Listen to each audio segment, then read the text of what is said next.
Ladies and gentlemen, welcome back to our final bonus episode in our series, The Road to Revolution: Monarchy, Power, and Debt.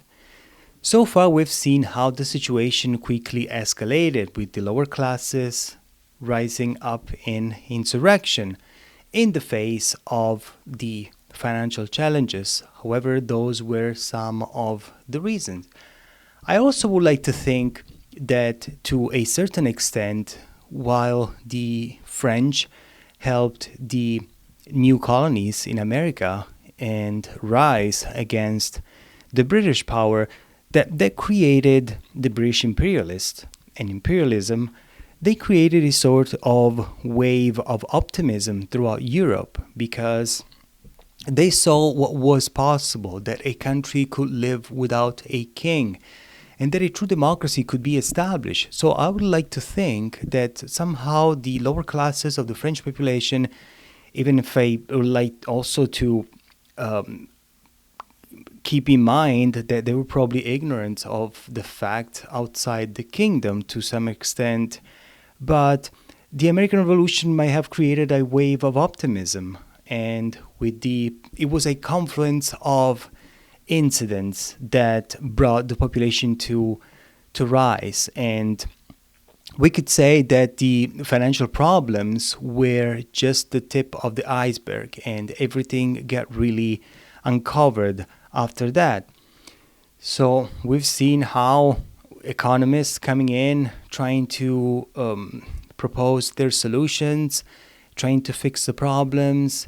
And we've also seen how Calon, the latest finance minister we discussed previously that was eventually dismissed, he did the opposite of fiscal conservatism. He tried to maintain an appearance of wealth and everything was fine. But deep down, the finances were in shambles and the interest of the debt were 51% of the total debt, and that was something insane. As a comparison, our interest on the debt today, 17%, which is a monstrous amount if we think about it, on our staggering debt in the United States. But here we're going to focus on something else. It is one of the most famous quotes in history, a phrase that has come to symbolize a ruler's indifference to the suffering of the people. The phrase, "let them eat cake," has echoed through history as a symbol of royal ignorance. It is widely believed that Marie Antoinette uttered these words when told the people had no bread. The story paints her as a queen completely out of touch with the struggles of the people, indifferent to their hunger and suffering. But despite how well this tale fits into the narrative of the revolution, historical evidence suggests it never happened. The phrase appeared in connection with Marie Antoinette only in the years leading up to the revolution when France was in crisis. Rising food prices, heavy taxes, and economic hardship left many struggling to afford even bread, the staple of their diet. As anger toward the monarchy grew, stories spread about the monarchy's extravagance and detachment. This quote became one of the most powerful accusations against the queen, reinforcing her image as heartless and insensitive. Marie Antoinette had already been a target of public resentment long before the revolution. She was born an Austrian archduchess, making her an outsider in the French court, and married Louis XVI at just 14 years old. Her extravagant lifestyle, lavish gowns, jewels, and elaborate entertainments only fueled the perception that she was wasteful and frivolous, while the people suffered.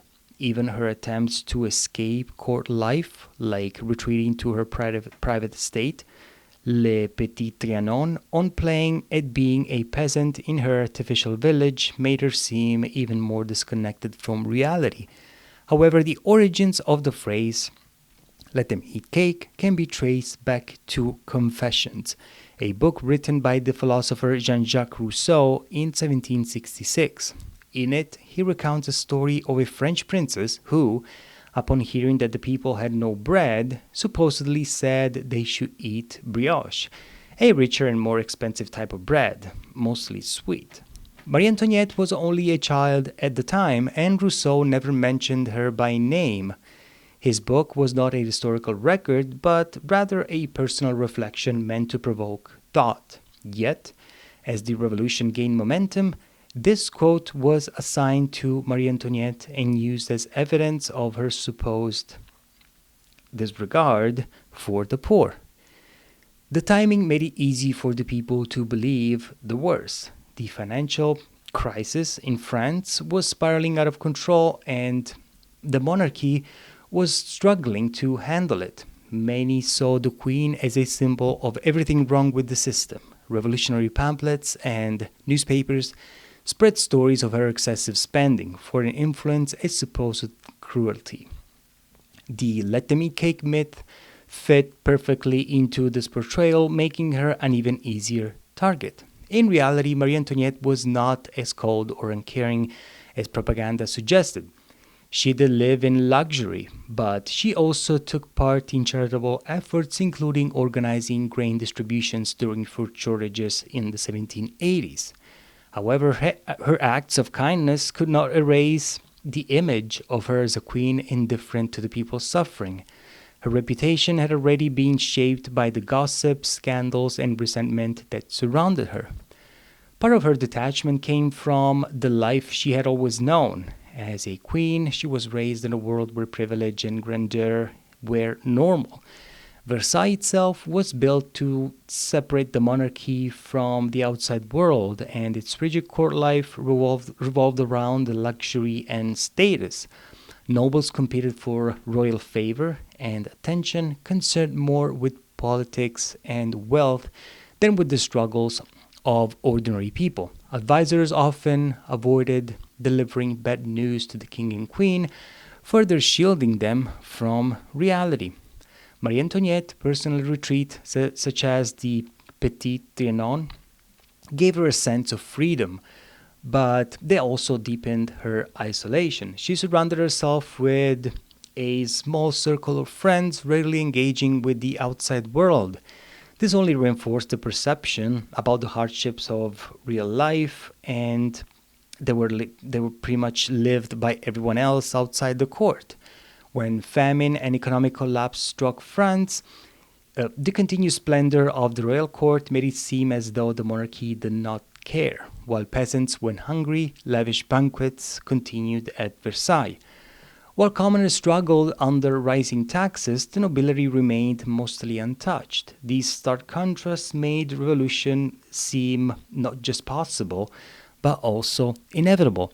As tensions rose, the idea of Marie Antoinette as a thoughtless queen took on a life of its own. Whether or not she ever said, "let them eat cake," the phrase became a symbol of the monarchy's failure to understand or address the suffering of the people.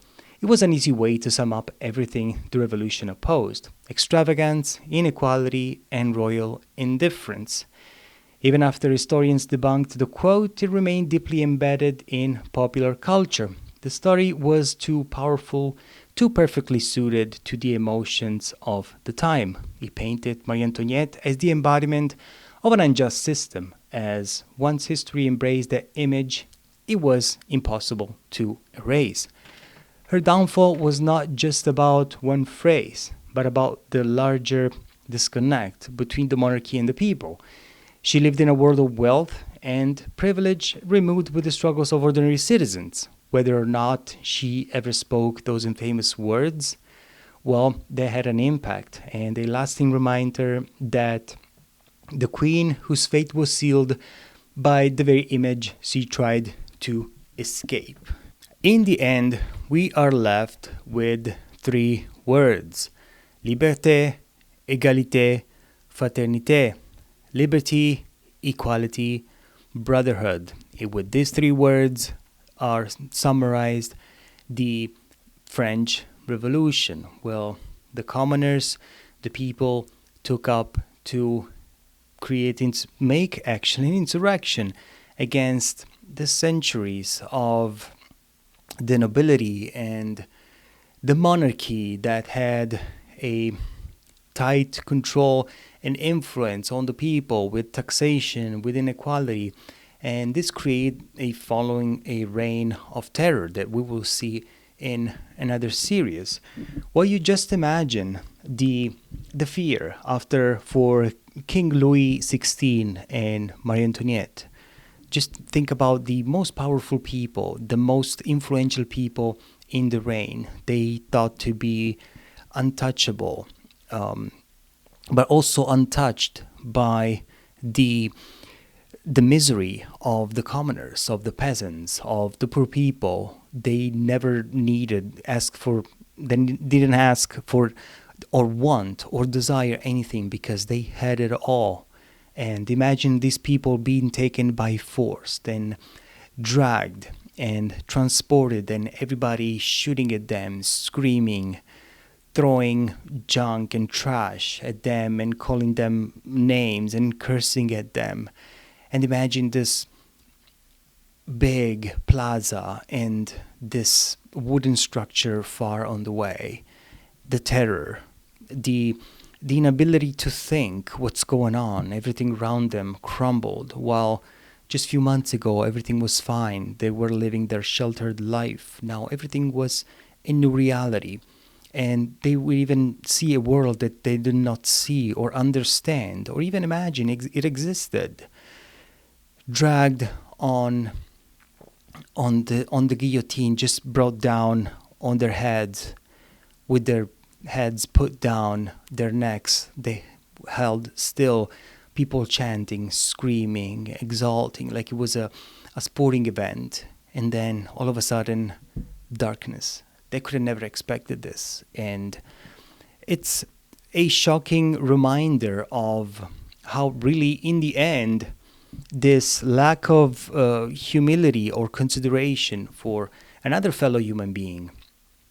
But in that case, the structures of power were built in that way. And they could have never foreseen the development of such events because they were shielded from that reality. So in the end, well, the revolution really was something that shook the foundations of Europe, because all the other monarchies were in fear of a cascade event where everybody would insurrect against them. And many of the nobles also escaped France to find refuge in other places. And we'll have another series and we'll see how the revolution actually carried out and how the structure of power changed to assume other forms of power that were taken by other individuals who decided, and how it really shaped a new form of government, a new reality for the French people, and also marked a change in human history at the time. Well, you've been so patient, and I commend all of you that have followed throughout this series, and I really appreciate you being here and watching, even if it's 10 of you or 30 of you, or as it happened in many other of my videos. And I still appreciate and thank you for following up. I will see you in the next series. Thank you very much for being here.